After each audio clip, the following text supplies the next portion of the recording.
So first things first, how are you guys? Good, thank you. Yeah.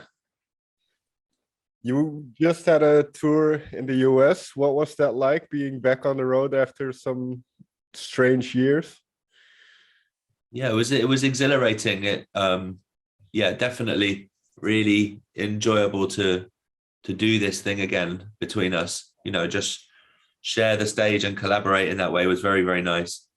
It was also there's a lot of discussion in society at the moment about the way the world slowed down during the pandemic, and it was quite difficult to kind of like go back to normal speed again.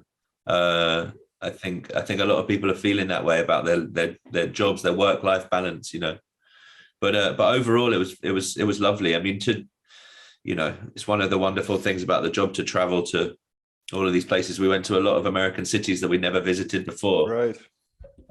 So that was really, really, really fun.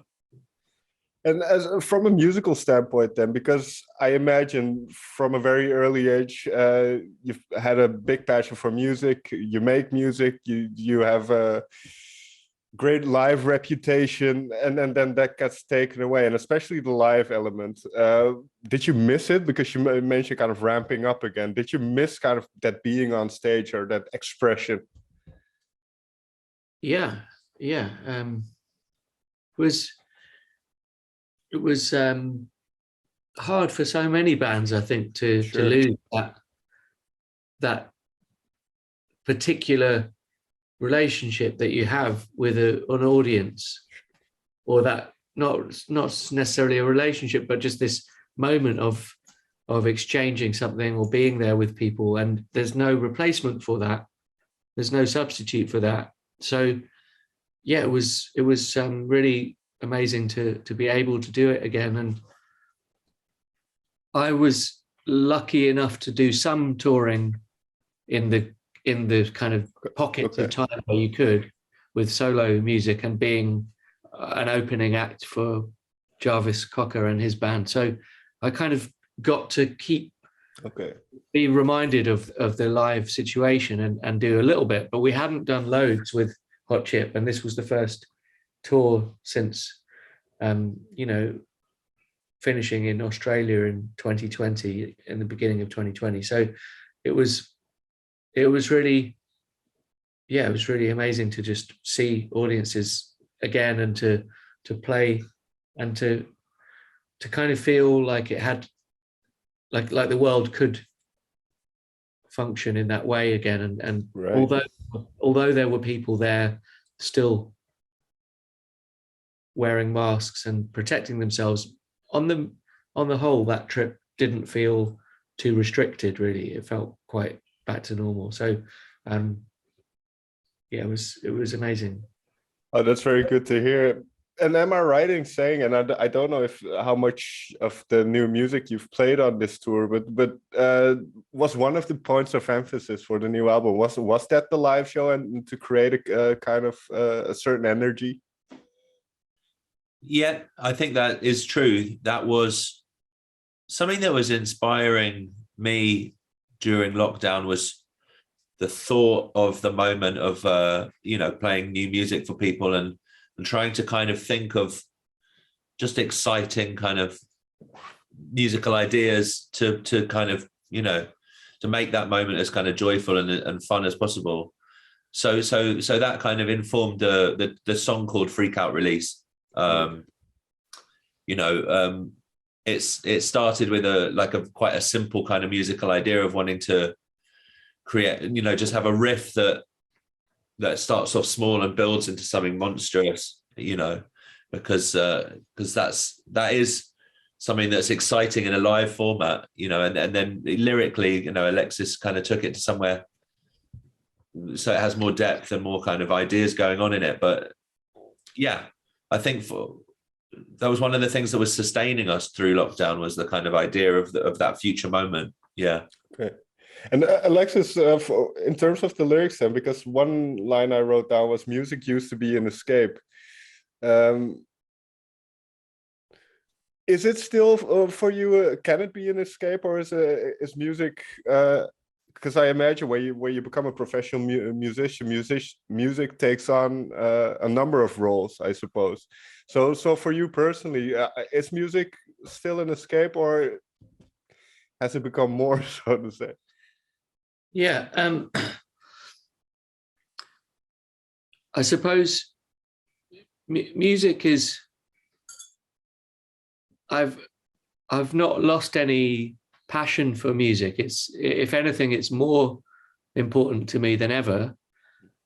But the words in that song were to do with when you can't get away from music because it's become your focus. So your head is full of sound and melody all the time. And I don't mean I'm suggesting like that I'm always making things in my head, but partly it's making things and partly it's just hearing other people's music.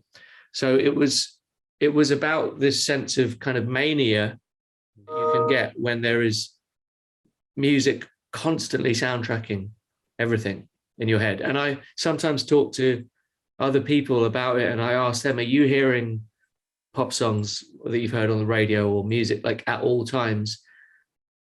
And they usually say no. So sometimes that is kind of, whilst it's everything I want to do, it can just feel a little bit strange when you can't literally escape from it, the sounds in your head. So I was thinking about that at the beginning, and then that led me on to question what the meaning is of music for lots of people. Culturally, I suppose it's less important in some ways than it was. I think it's still very, very important to people, but it's seen as like one of a few options of pastimes on a mobile phone in a way.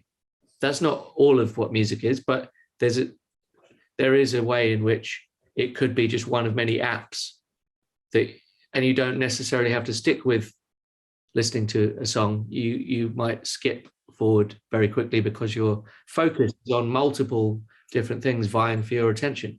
It quickly goes from talking about the first thing to talking about that, and then talking about the need for escapism and being able to kind of, I suppose, almost taste or experience that moment when we're all going to be together in a field playing music with a crowd. Like that's what the words are talking about, like looking forward to that moment and wanting to kind of be there. When we were making the song, we weren't there yet. We were still in lockdown and separated from society in many ways. So it's kind of jumping around lyrically, but playing with that idea of what it means to be escapist or to need music and to need release as well, release of tension. Yeah, you raised a couple of very interesting points, and one for both of you as creative people, and you mentioned kind of having music in your head all of the time, and this is album number 8, and you've done a lot of solo stuff as well. Does it become difficult to distinguish kind of new ideas or true idea, genuine ideas in a sense with something you just might have heard on the radio? Or how do you kind of keep evolving yourself creatively, musically? Yeah, I mean, to like the first part of that question, just to, you definitely kind of, we have it in the studio occasionally where, we'll come up with a melody and you're not, obviously you never know where these things come from. And sometimes you have like unconsciously just heard some kind of like massive pop record on the radio and somehow part of that melody's gone into your head. And some people do that consciously and just kind of take melodies from existing pop music. There's been all of these court cases in the last few years dealing with that exact issue. And sometimes it's totally unconscious and you can't really control it. Or occasionally we've had it in the past where you wake up with a melody in your head after sleeping and you're constantly trying for a couple of days afterwards to work out, like, have I stolen this, or is this just something that my brain has given me? And you've got to try and work that out. So yeah, we have ideas in the studio sometimes where we start working on something and then realize, oh God, this is just another song. by someone else that we've accidentally taken. You have to spend a little bit of time interrogating all of that stuff. Yeah, it's part of the work, your work in the studio, a little bit, but it's an incredibly wonderful thing when your brain when you wake up with something that is fresh and it survives, and you realize that you've kind of, created something to a certain extent. Obviously, we all know that there's only 12 notes, and a lot of pop songs are based around the same chords and everything like that, so there's always some kind of overlap with work that's already been created by someone else. I notice sometimes that when you're making some music, you might be following a particular idea you have in your head that interests you, and so you don't focus on every aspect of the song's construction. So just now, before we began talking to you, me and Joe were thinking about some acoustic versions we're going to play of some of our songs today, and we never made these songs on an acoustic guitar. And so when you take away all of the production, all of the synth sounds, or everything that's there in the record, and you just play it on a guitar, you can then think, oh, this chord sequence is a bit familiar. It sounds not like a specific song, but the chords on their own are not necessarily the magic of why you made that song. And you didn't start with that, but there's something else you're driven by that might be to do with a synth sound or a rhythm or a lyrical idea that is interesting enough to you that you go down this road to make the song. And yeah, it's kind of interesting to me that you can focus on different elements of what makes up a song, and when you take them apart, they sound deconstructed or sound quite different. And also what you were asking about the last album and this album, I found myself stopping quite often and having to check, is this melody from something else? Is it too similar to something? And never would it be intentionally like something else, but I just couldn't work out what this thing was. I have to ask Joe or ask Owen or ask my wife, like, what is this just this pop song that exists by somebody else? And quite often you're reassured that it doesn't sound like the thing you're worrying it sounds like, and you then have to just move forward from that. But yeah, there was one called Broken on this album where I really, really liked it, but at the beginning I was worrying that it sounded too much like Don't Cry For Me, Argentina. And although I like that song, I thought, I just don't want to find out once we release it that everybody thinks the opening melody sounds like that. So you try and change the notes, and maybe there's something pleasing about what the original tune you heard in your head was, but you have to adapt it if you don't want to just sound like something that's been out there for everybody to hear. So it's good to kind of engage with that, but sometimes it can trouble you a bit and slow down the creative process, and you have to just let it go a little bit and realize that this music is bound to be influenced by folk songs and pop songs that you've heard. And it's so often songs that I don't know very well that are the ones that melodically there's some interaction between our song and those songs. It's not usually ones that you've listened to thousands of times that you end up sounding like. As you mentioned, I mean, there's only so many notes on a scale, and there's only so many chords you can put in a certain sequence, but then the textures become important, as you mentioned, the synth sounds, the certain. So whenever you start an album, do you have kind of an idea of, okay, we want to move in this direction with the textures for this album, or? Yeah. I mean, generally, like we have like vague kind of notions of different kind of sonic things that we want to explore. Yeah, and that was the case on this record, but we try not to let it become too dogmatic. Okay. So that we stop ourselves from making creative decisions that don't go along with those rules. We prefer to bear those things in mind. But if one particular song doesn't suggest those guidelines, then we drop them, you know. So we never really end up with a record that sounds very clearly like we've decided to do only one thing, or have real boundaries. And we always, you know, discuss at the start of making a record, maybe we should make this record with very clear boundaries and say, like, we're going to use a palette of piano and modular synth, you know, that's the palette for the record. But we always end up breaking those rules. You know, so on this record, we had the idea of taking the sonic texture that we'd been kind of using for playing Sabotage by the Beastie Boys on stage in the live show. And we thought that was a really fun, exciting thing to do in the live show. And a friend of ours, Tom Baker, who's a promoter, suggested to us that sonically using some of those ideas in the studio for a new record would be an exciting thing to do. And we thought that was a good idea. So we tried to kind of introduce some of those elements of distortion and noise and chaos into, like, the Freakout part of Freakout Release, for instance, and the sonics of some of the other songs. But then there are moments on the record where we didn't really try to stick to that formula, you know. Yeah, I can imagine you had the use of the Relax and Enjoy studio this time around, I suppose, for the first time. Did that alter this process at all, that you had kind of this base of operation where you could just tinker? It meant that we didn't have to worry about, like, you know, how long we were spending on finishing a song in the way that you do, and you hire an expensive studio, because, you know, the costs of that are always on our minds when we hire, like, a residential studio or Philippe Zadar's amazing studio in Paris for the last record. It was a wonderfully creative place to be, but we couldn't afford to be there for months and months at all. So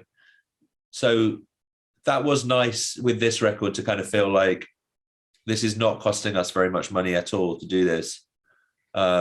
Let's just spend as long as we want on exploring different musical ideas. And so there are lots of, you know, as is in the process of a lot of people making records, but there are lots of half-finished kind of little jam sessions and things like that we have littered on the hard drive from this record, and lots of days spent in a really nice atmosphere of just jamming together and playing and exploring some kind of musical thing, which is really, like, such a wonderful moment in the course of making a record. You know, those days you're not really thinking about having to make a finished product, you're just playing together. And there are certain tracks on the record, like, for instance, The Evil That Men Do began as a jam in that way, without any idea of where it was going to end. Yeah, so that's pleasing when something begins as a jam like that and ends up becoming a finished song on the record. Right, and with The Evil That Men Do in particular, when does Gannon's Weapon come into it then? Because it's kind of the whole mood of the song sort of changes when he comes on. So how does that develop into what it finally becomes? Yeah, well, that was a really cool kind of development, that whole thing, which began as, you know, we had the kind of more gentle music that the song begins with, and then Alexis wrote this kind of more energetic piano part, and we wanted to include that in the song, but it felt like a stylistic shift and a shift in energy, and we wanted to kind of, you know, ramp up the energy in terms of, like, lyrically what was going on, and thought, okay, getting someone to rap over this part would be really amazing. And we toured with Cadence Weapon in the US years ago, maybe 10 years ago or so. He supported us, and he was super nice and talented guy, and we became friends on that tour. And yeah, just listening to the record that he released recently, it was clear that he was doing some really interesting things, and his his music has become more overtly political. He's talking about a lot of kind of interesting political issues in his music, and it reminds me a little bit of like a modern kind of Public Enemy. You know, there's a lot of depth and seriousness to what he says. So, and very quickly recorded this great verse for that song, and he seemed to grasp the fact that we were talking about some political issues, and so it works really, really nicely and really well, and it was nice to reconnect with him after not seeing him for a while, and hopefully in the future we'll kind of tour together again, and he can perform the song with us and these kind of things. It all kind of like fitted together in a really pleasing way. Right. And you mentioned his lyrics, and I suppose the same can be said to some extent about your own lyrics. And I suppose, Alexis, you write most, if not all of them. But this notion of looking at kind of the ills of the world, or what's been going on, and the kind of the thoughts that come with what's going on in the world. How do you try to put that in music without being too overtly talking about one thing? Or I don't know. I think with our band, we've not been overtly political very often.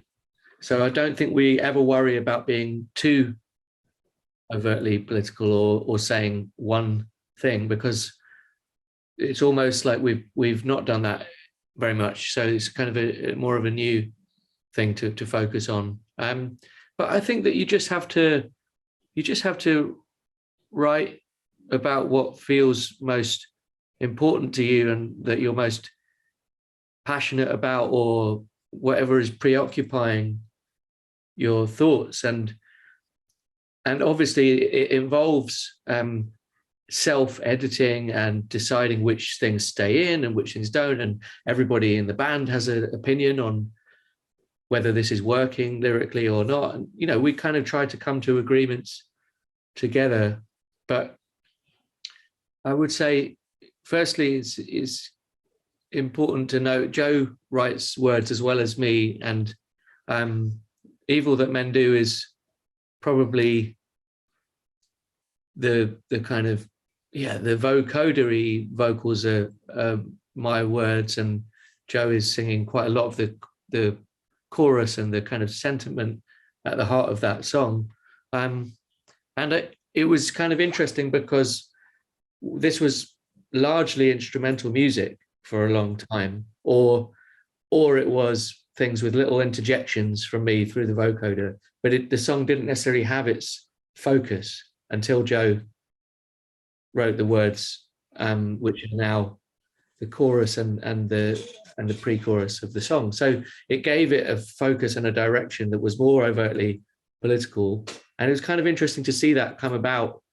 You never know how a song is going to sound lyrically, or what the purpose or statement of it is, until the words are there. And you hear about this in Smith's records or something, where Johnny Marr has made the music and then he's really taken aback by what Morrissey decides to sing about his music. And I guess in our band, it's not always like that. It may be that one or the other person has played you something and you hear the words and the music simultaneously. But that was a nice example of the song finding its kind of focus after some initial jamming sessions and improvisations.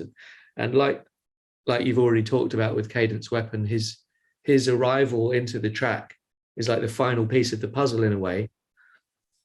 And it really accentuates what's already being said by Joe, and what I'm saying as well, tried to be a bit of a exchange with what Joe is talking about, even if I started without knowing where he was coming from lyrically. So you try and piece it together. That is something that is very improvised and live played, but it's also quite heavily edited, isn't it, to kind of make this thing make sense at the end of it all. For some reason, what comes to mind is also the fact that we were watching that Beatles documentary, Get Back, like so many people were, quite often during the making of this record, it's sort of interesting to keep watching people making a record and trying to be a band whilst you're turning up every day to the studio and being a band and figuring out how to make a record. And there was something not deliberate at all, but something kept reminding me of the Beatles, Paul McCartney particularly, in little moments of making our album. So the vocals sound later on in Evil That Men Do through like distortion, or bits of the song down in the chorus felt a little bit Beatlesy to me. And that's not something that was intentional, but I think I guess I was bringing that up because the idea of editing and making the song and figuring out what it should be was a kind of group decision and quite a challenging thing to make that into the final version. And I suppose that's what that Beatles film is about, is like how you construct these songs and you watch them try them in all these different ways. And they're doing it without computers, but they're still editing and reconfiguring what they're doing quite often. And what I find interesting, and this is just popped into my head, but there's also obviously some discord in those Beatles sessions between George Harrison and Paul McCartney, for instance. And when I look at your band, you seem like a band who's been very much together from the start. And there's this kind of collective. You just mentioned the experimentation in the studio and all that stuff. So there still seems to be this desire to play with each other and to have fun. So what do you attribute this longevity to? I mean, I think it's exactly what you've alluded to, of like we enjoy just the sheer kind of process of making music together is very satisfying and fulfilling for us. And I'd say it's kind of we have a real obsession with those days in the studio of just making music. I think we all really cherish those days, and that kind of sustains you quite a lot. And then in terms of a live arena, the act of collaborating on stage on this music is very like it gives you a lot of kind of joy and fulfillment. And in terms of like writing songs together is still very fulfilling as well. So that really kind of keeps us going, I think, with like the actual job of working together is very enjoyable. And so I mean, I think we have a decent audience around the world that listens to Hot Chip still, and that's wonderful. But I think we would continue to do it even if it started to dwindle, because it's just something, a way that we enjoy spending our time. And I guess in terms of why it remains enjoyable for us all, I think something is that in our time spent apart, we're all very active in kind of learning new musical techniques and developing the ways that we write and play and the instruments that we play, and our knowledge about engineering and producing music. So that kind of helps to keep it fresh when we return to the studio and try and make something together. I think that's really important. Right. Final question then. You've just mentioned earlier, in terms of the Evil That Men Do, that you kind of had the musical landscape for that song, and then kind of the puzzle pieces had to fall into place. With the final song, Out of My Depth, it kind of, at least to me, and this is pure speculation, but it feels like it could have been that you already had those words and then kind of constructed that landscape musically around it. So, and I found it a really interesting song. So yeah, what gave rise to Out of My Depth? As a kind of initial idea, it was actually guitar and singing with those chords and those melodies very quickly fully formed. But then I didn't want to think about a demo version of the song or production I just felt the song was quite strong in its own way. So I brought that to the band without anyone having to like listen to a guide version and be led by the tempo or a guitar playing or anything sonic. And so that meant when we started recording it, it could just be whatever way we made it there and then in the studio. So this, the kind of, I don't know exactly how we came up with all of the choices of which instruments and which sounds, but it seemed to work. It seemed to kind of propel itself forward and work quite quickly. And then we did make some alterations to the structure and added more and more sounds and thought about what was really working and added group vocals and things. And it was a little bit tricky to completely finalize the arrangement of the song. But I think in the earliest version that we recorded, it had that sonic quality to it of, you know, like overdriven, almost like the band Suicide, kind of menacing kind of synth sounds or arpeggiations, like a kind of psychedelic electronic record, I suppose.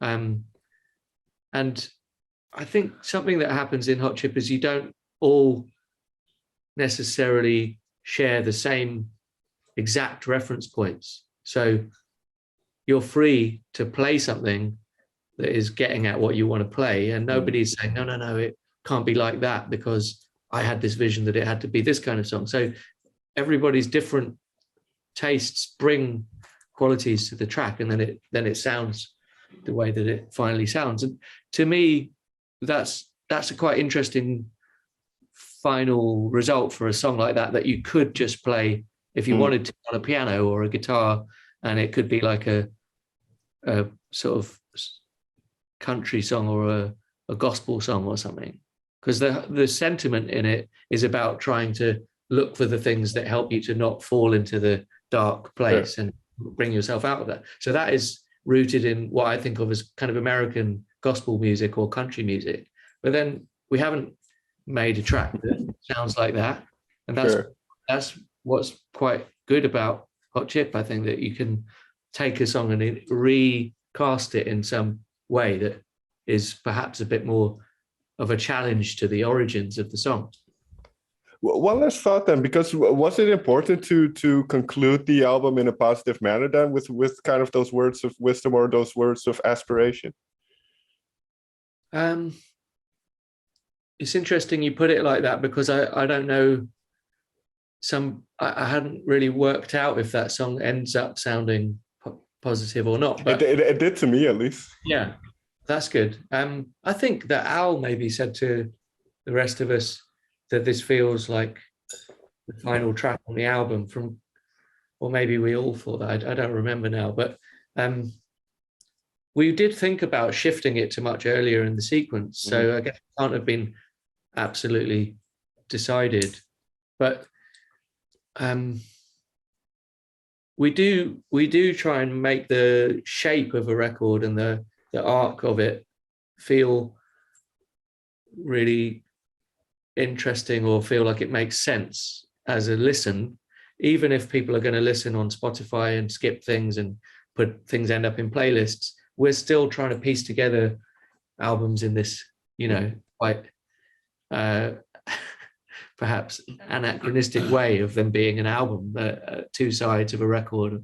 That's still meaningful to me, and I think to the rest of us. So we haven't kind of, we haven't like stopped believing in that as a way of hearing the music. Yeah, that's very good, and it does feel like this kind of collective, cohesive thing, I would say. So Joe, Alexis, may I thank you so much for taking the time to talk with me. Thank you. Thank you.